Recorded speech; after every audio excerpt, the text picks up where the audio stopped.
सरकार हिंदुत्ववादी आहे, हिंदू बांधवांकडे वाकड्या नजरेने पाहत असेल तर त्यांचा बंदोबस्त केल्याशिवाय राहणार नाही। नितेश राणे यांनी हा इशारा दिलाय।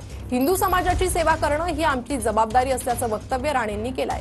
मला फक्त हिंदूंनीच मतदान केलं असं देखील वक्तव्य त्यांनी केलंय। प्रशासनाचा बॉस मीच असल्याचं देखील राणे म्हणाले।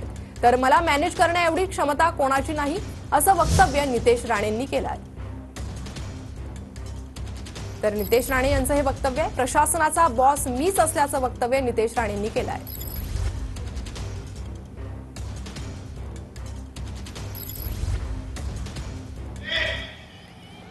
जिल्ह्याचा पालकमंत्री म्हणून आलेला आहे। मी माझ्या हिंदुत्ववादी संघटनेच्या सगळ्यात माझ्या सहकार्याने सांगेन, सरकार हिंदुत्ववादी विचारायचं आहे। तुमचा पालकमंत्री हा कडवट हिंदुत्ववादी आहे।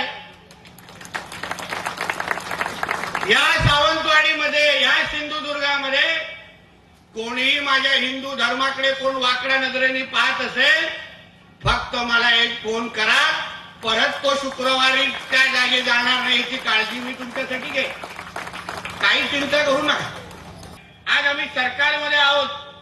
हिंदू समाजाची अपेक्षा आमच्याकडे आहे की ज्या हिंदू समाजामुळे आज राज्याचं हे सरकार आलंय, ज्या हिंदू समाजामुळे माझ्यासारखे हिंदुत्ववादी कार्यकर्ते आमदार आणि मंत्री झाले, त्या हिंदू समाजाची सेवा करणं हेच या सरकारचं परम कर्तव्य आहे। आणि त्याच पद्धतीने आम्ही आमचा कारभार सुरू ठेवणार आहे। त्याच पद्धतीने कारभार